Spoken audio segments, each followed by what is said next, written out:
Welcome to episode 31 of Andromeda. There has been an important development in this turn that we will be reaching soon here. Most of these battles here are raids against PD. A couple of them are interesting. This right here is Ermor's attempted breakout at Lish, though I think maybe it wasn't necessarily a breakout, just testing the waters. Maybe Helheim moved his forces, which is something that he's done in previous sieges, say on Ermor's capital, or he might just be writing off these mages and is just doing as much damage as possible to Helheim's besieging army. So we'll see what he manages to do with limited casting of falling fires.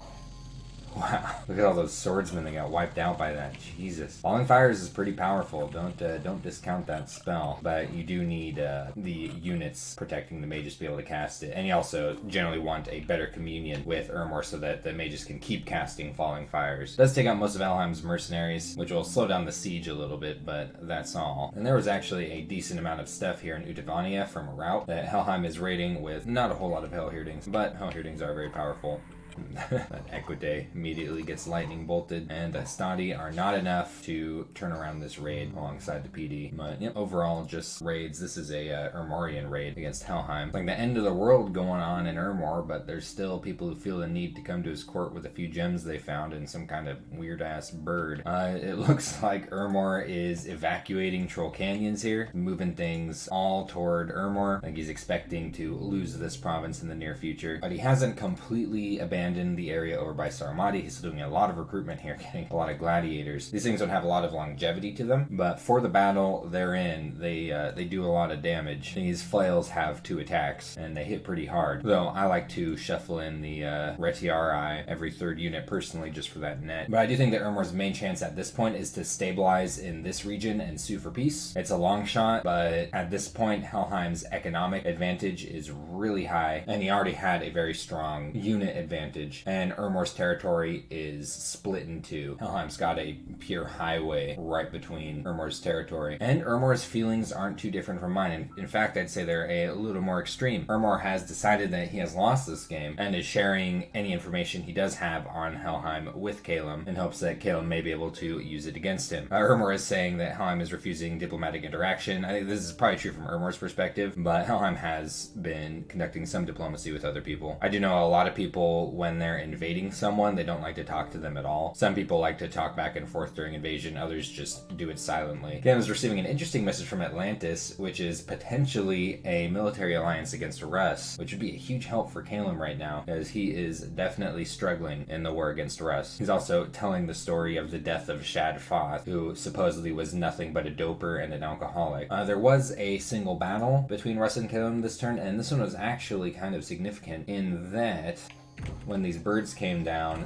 they killed some of Russ's commanders, and that's a good inroad for Kaelen potentially taking out this raiding party up here. It's very isolated. This is the one that's way up north right here. It's besieging Grainport right now. If Kaelen can keep hitting it and take out his commanders, and he might be able to rout these skin shifters with nowhere to retreat to, especially if they're doing something like sieging Grainport, as they're not even going to have any province defense commanders. Kaelem's Pretender has woken up this turn. Funnily enough, it is pretty much exactly what I thought it was going to be, down to the most minor of details. This thing is built for Kaelem's national summons. Some of these are the Death Fire Cross Path, others are just straight astral. And on top of that, it can build crystal gear and climb astral all by itself pretty effectively. So that's the idea behind this build, and because it's a great enchantress, it's also basically an astral site. So it'll be building up a pearl a turn. Kaelem's going to attempt to retake Lavendalon here, but at the moment it just seems to be kind of castling up as far as Russ's counterattack is going. Something someone pointed out to me in the comments last video is that these Ice Clad actually don't fly in storms. I don't recruit these when I play Kaelen, so I never even realized that. That's why they're all hanging out on the ground. I presumed he had scripted them in a line attack formation or something like that, which will put flying units onto the ground, by the way. But yeah, these things straight up don't fly in storms, which is something to keep in mind with their recruitment. I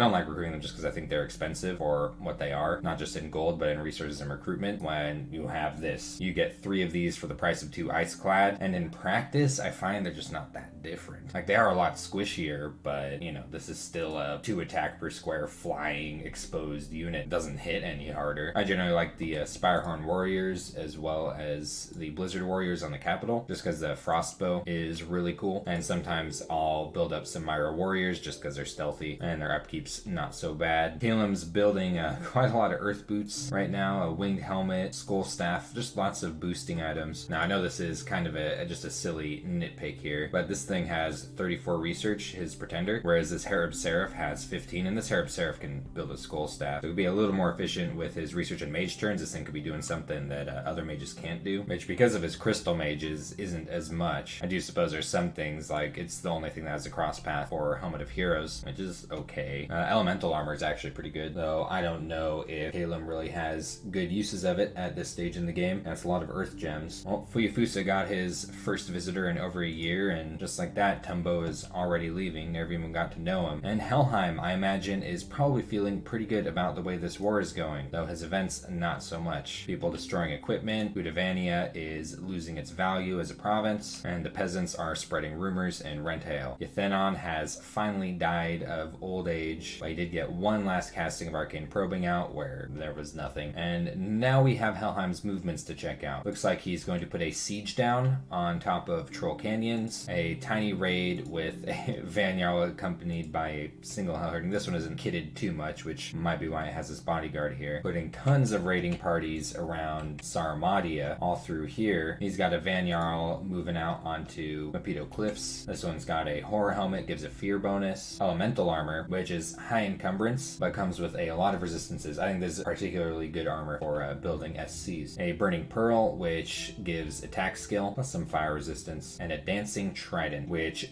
gives the user another attack. The siege at Lish is being reinforced with a lot more undead, and this is, I think, the more humorous move. Riordan is continuing to wander just all over the place, but he's moving down a raiding party onto Summer Bay, as well as a Sage scripted to cast Starfires. I mean, it's also doing some site searching, but I think the reason that he's moving it here so quickly is because of the Basalt King that's poking his head up in Whalewind Waters right here, just in case this thing gets raided. It's twice burning his dwarves, which I'm pretty sure this was before the update, so this probably cost him the full 10 death gems. Unfortunately, it only costs 5 death gems to twice burn these now, because they're size 1. Storm Demons, Owl Quills, Skull Staffs. He's empowering another Van Jarl, I presume in blood, so maybe is thinking about ramping up his Storm Demon casting and more thug equipment. Helheim is, getting pretty powerful pretty quickly. This is a lot of territory, and Russ has received a message from Ermor saying just that Helheim is getting very powerful. Ermor is just spreading this information in hopes that other people realize how strong Helheim is getting, so that they may be able to fight him off. Kaelen is actually offering peace in the war between him and Russ. He's offering gold and gems in exchange for a peace agreement, saying that the war so far has been unprofitable. And Russ's response is an agreement of peace if he is allowed to have 64, 67, and 81, which is Illadar, Griffin Spires, and Summer Edge, which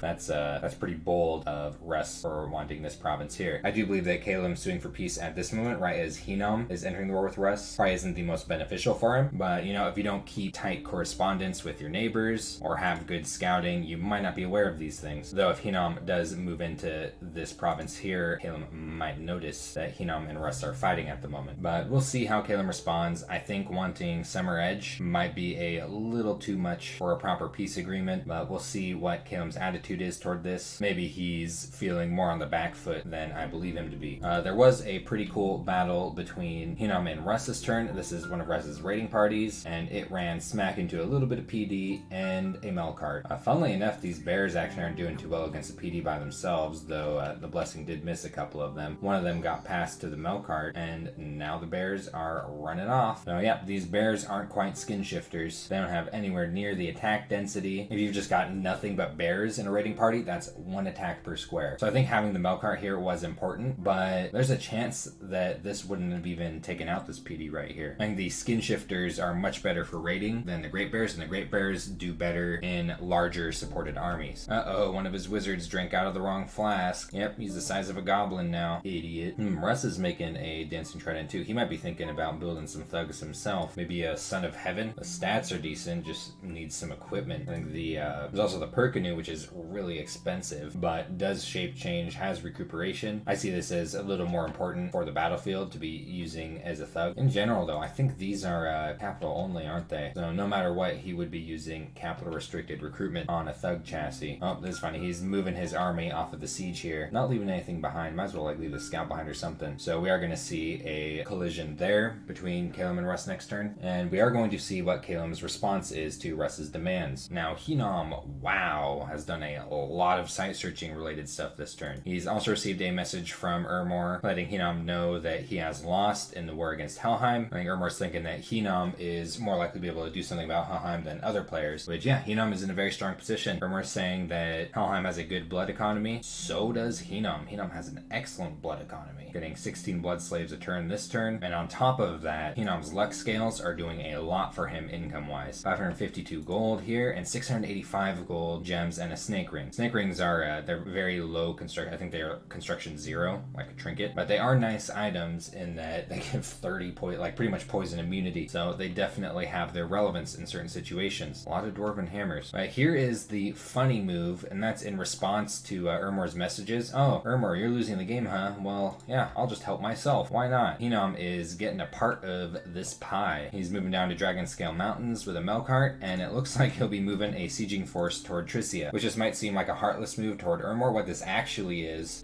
a move against Helheim. Hinam is preventing Helheim from getting larger and getting infrastructure along Hinam's border. It could very well end up that Hinam and Helheim end up at war once this one is tied up, though it does look like Hinam is going to have another war to be paying attention to in his east. Now, just for shits, let's go ahead and see what he found as far as magic sites go this turn. Cloud Pillars here in Bakar, Astral and Air Gems, Quicksand in the Cave, Earth Gems, a Grove of Fertility, and Forest of Delight, so 3 nature gems from Silver Grove. Smolderstone and Pack Woods, so some fire gems. Maggot Woods in Forgotten Woods, so death and nature gems. Flaming Tomb in Ultima Delsa, so death and fire gems. Thunder Oak, air gems. Enchanted Gate, some astral pearls. A Solar Lens, which gives fire gems as well as boosts fire rituals, which I'm not sure will be relevant. And a Canyon of Wild Winds, so air gems. His gem income is looking crazy now after that turn, and he's using a lot of his gems almost as soon as he gets them. Oh yeah, and we also had this happen. Finally found that false prophet. I would love to charm or enslave mine this thing due to the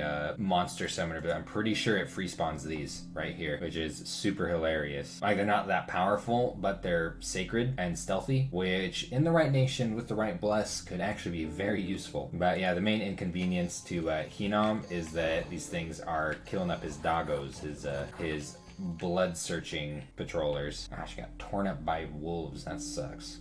Does not look like a pleasant way to go. Atlantis has received the similar message from Ermor. You know, Ermor has personalized all these messages, so it's giving different information to different people. This one just kind of wishing good luck to Atlantis. The last battle of teleporting Raelysia God. Let's see it. Oh yeah, so pretty unfortunately, really didn't send this in with any gems or any real script. It just cast Holy Adventure and Strength of Gaia on itself. Iron Will, yeah, this is now it's just spamming panic. Yep, it's kind of anticlimactic. I think we could have sent this in with quite a few gems and a script, and it might have actually been able to be a little bit frustrating toward Atlantis. But this panic spam, I mean, you almost might as well just have it scripted to fire at that point. Have it start mind blasting.